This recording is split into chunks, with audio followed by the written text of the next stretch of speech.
ವಿವೇಕ್ ಸುಬ್ಬಾರೆಡ್ಡಿ ಅವರಿಗೆ, ವಿವೇಕ್ ಸುಬ್ಬಾರೆಡ್ಡಿ ಅವರಿಗೆ, ವಿವೇಕ್ ಸುಬ್ಬಾರೆಡ್ಡಿ ಅವರಿಗೆ, ವಿವೇಕ್ ಸುಬ್ಬಾರೆಡ್ಡಿ ಅವರಿಗೆ. ವಿವೇಕ್ ಸುಬ್ಬಾರೆಡ್ಡಿ ಅವರು ನಮ್ಮ ಮಾಲೂರು ಅಸೋಸಿಯೇಷನ್ ಅಡ್ವೊಕೇಟ್ಸ್ ಏನಿದ್ದಾರೆ, ನಮ್ಮ ಒಪಿನಿಯನ್ ಇಲ್ದೇನೆ ಅಥವಾ ಇಲ್ಲಿ ಬಂದು ಯಾವುದೋ ಒಂದು ಪರಿಶೀಲನೆ ಮಾಡ್ದೇನೆ ಬರೀ ಆರೋಪಿ ಪರವಾಗಿ ಸ್ಟೇಟ್ಮೆಂಟ್ ತಗೊಂಡು ನಮ್ಮ ನ್ಯಾಯಾಧೀಶರ ವಿರುದ್ಧವಾಗಿ ಹೇಳಿಕೆಗಳು ಕೊಡ್ತಕ್ಕಂಥದ್ದು ತುಂಬ ಅಪರಾಧವಾಗಿರ್ತಕ್ಕಂಥ ವಿಚಾರ ಇದು. ಆಮೇಲೆ ಎರಡನೇದಾಗಿ ಏನಂದರೆ, ನಮ್ಮ ಮೇಡಮ್ ಅವರು ತುಂಬ ನಿಷ್ಠಾವಂತ ನ್ಯಾಯಾಧೀಶರು ಹೇಳಬೇಕು ಅಂದರೆ, ವಿತಿನ್ 2 ತಿಂಗಳಲ್ಲಿ ತುಂಬ ಹೆಸರು ಮಾಡಿರ್ತಕ್ಕಂಥವರು.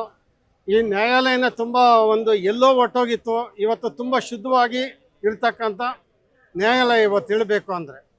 ಆಮೇಲೆ ಸಾರ್ವಜನಿಕವಾಗಿ ಹೇಳಬೇಕು ಅಂದರೂ ಕೂಡ ಸಾರ್ವಜನಿಕವಾಗೂ ಕೂಡ ಎಲ್ಲ ರೀತಿಯಿಂದಲೂ ಕೂಡ ಸಹಾಯ ಮಾಡ್ಕೊಂಡು ಬರ್ತಾ ಇದ್ದಾರೆ. ವಕೀಲರ ಮತ್ತು ನ್ಯಾಯಾಧೀಶರ ಮಧ್ಯೆ ಹೊಂದಾಣಿಕೆ ಇದೆ.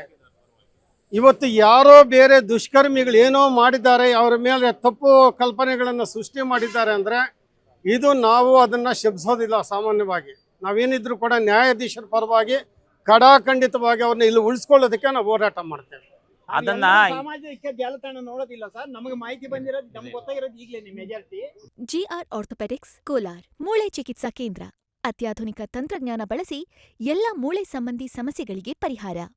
ಜಾಯಿಂಟ್ ರಿಪ್ಲೇಸ್ಮೆಂಟ್, ಸ್ಪೋರ್ಟ್ಸ್ ಸಂಬಂಧಿ ಸಮಸ್ಯೆಗಳು, ಮೂಳೆ ಮುರಿತ, ಸ್ಪೈನ್ ಶಸ್ತ್ರಚಿಕಿತ್ಸೆಗಾಗಿ ನುರಿತ ಮೂಳೆ ತಜ್ಞರನ್ನು ಸಂಪರ್ಕಿಸಲು 7022532255ಕ್ಕೆ ಹಿಂದೆ ಕರೆ ಮಾಡಿ. ಅವರಿಗೆ ಅವ್ರು ಬೆಂಗಳೂರು ವಕೀಲರ ಸಂಘದ ಅಧ್ಯಕ್ಷರಷ್ಟೇ. ಅವರು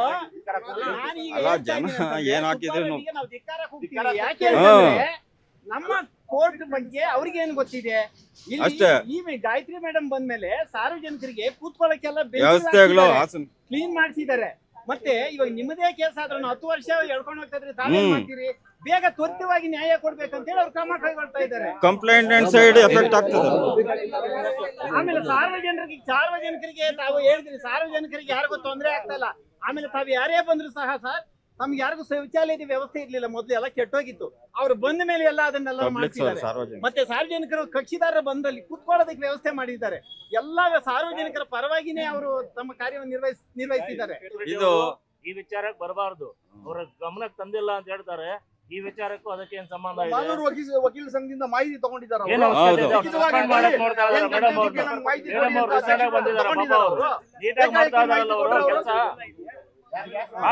ವಿವೇಕ್ ಸುಬ್ಬಾರೆಡ್ಡಿ ಅವರಿಗೆ ಯಾವುದೇ ಮಾಹಿತಿ ಇಲ್ಲ.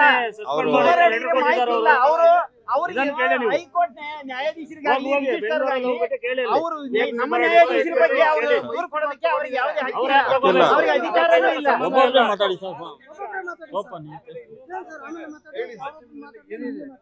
ಒಬ್ಬೊಬ್ರೆ ಮಾತಾಡಿ. ದುರ್ಬಳಕೆ ಮಾಡ್ಕೊಂಡಂಗಿದ್ರೆ ಅವ್ರು ಇದ್ದಿದ್ದ ಜಾಗದಲ್ಲೇ ಅವ್ರು ಮಾಡ್ಕೊಳ್ತಾ ಇದ್ರು.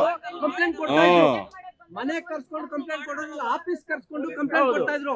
ಅವರು ನ್ಯಾಯಾಧೀಶರಾಗಿದ್ರು ಸಾಮಾನ್ಯ ಮನುಷ್ಯರಂತೆ ಹೋಗಿ ಸ್ಟೇಷನ್ಗೆ ಹೋಗ್ಬಿಟ್ಟು ಕಂಪ್ಲೇಂಟ್ ಕೊಟ್ಟಿದ್ದಾರೆ. ದುರ್ಬಳಕೆ ಮಾಡ್ಕೊಂಡಿದ್ರೆ ಅವ್ರು ಇರೋ ಜಾಗದಲ್ಲಿ ಕರ್ಸ್ಕೊಂತಾ ಇದ್ರು. ಅದು ದುರ್ಬಳಕೆ. ಯಾವ್ದು ಬರೋದೇ ಇಲ್ಲ ಸರ್. ಪ್ರೀ ಪ್ಲಾನ್ ಮಾಡ್ಕೊಂಡು ಅವ್ರು ಹೋಗ್ಬಿಟ್ಟು ಯಾವ್ದೋ ಒಂದು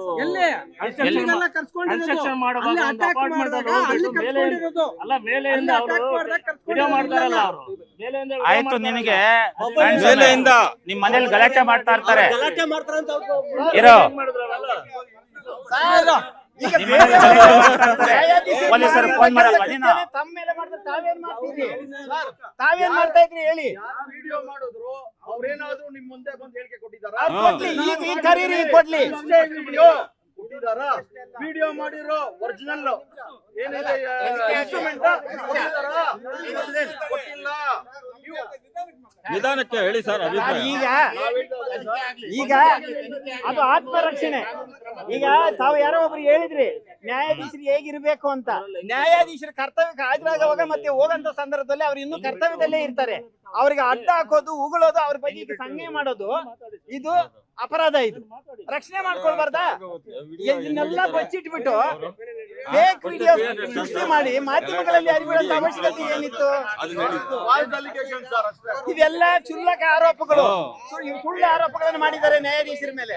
ನಂತರ ನಾನು ಕರ್ನಾಟಕ ಉಚ್ಚ ನ್ಯಾಯಾಲಯದ ಆಡಳಿತಾತ್ಮಕ ನ್ಯಾಯಾಧೀಶರಿಗೆ ಮತ್ತೆ ರಿಜಿಸ್ಟರ್ ಜನರಲ್ ಕೇಳ್ಕೊಳ್ಳೋದಿಷ್ಟೇ, ನಾವಿನ್ನೂ ಯಾರು ಸಹ ಅಪ್ರೋಚ್ ಮಾಡಿಲ್ಲ. ಯಾರೋ ಮೂರನೇ ವ್ಯಕ್ತಿ ಅಧ್ಯಕ್ಷರಾಗಿ ಬೆಂಗಳೂರು ವಕೀಲರ ಸಂಘದ ಅಧ್ಯಕ್ಷರಾಗಿ ಅವ್ರು ಕೊಟ್ಟ ಮನವಿಗಳನ್ನ ಪರಿಗಣಿಸಬಾರ್ದು. ಅವ್ರಿಗೆ ಅಧಿಕಾರನೇ ಇಲ್ಲ. ಅವ್ರು ಮೂರನೇ ವ್ಯಕ್ತಿ. ನಮ್ಮ ಹಕ್ಕುಗಳನ್ನು ಕಲ್ಸ್ಕೊಳಕ್ಕೆ ಅವ್ರ್ಯಾರು? ನ್ಯಾಯಾಧೀಶರ ಬಗ್ಗೆನೂ ಅವ್ರಿಗೆ ಮಾಹಿತಿ ಇಲ್ಲ, ಮಾಲೂರು ವಕೀಲರ ಸಂಘದ ಬಗ್ಗೆನೂ ಮಾಹಿತಿ ಇಲ್ಲ. ಇದು ಅವರು ಯಾವ್ದೋ ಕೇಸ್ನಲ್ಲಿ ಆರೋಪಿಗಳಾಗಿರ್ತಕ್ಕಂಥ ಒಂದು ಕುಟುಂಬದವರು ಮಾಡಿರ್ತಕ್ಕಂಥ ವ್ಯವಸ್ಥಿತ ಪಿತೂರಿ ಇದು.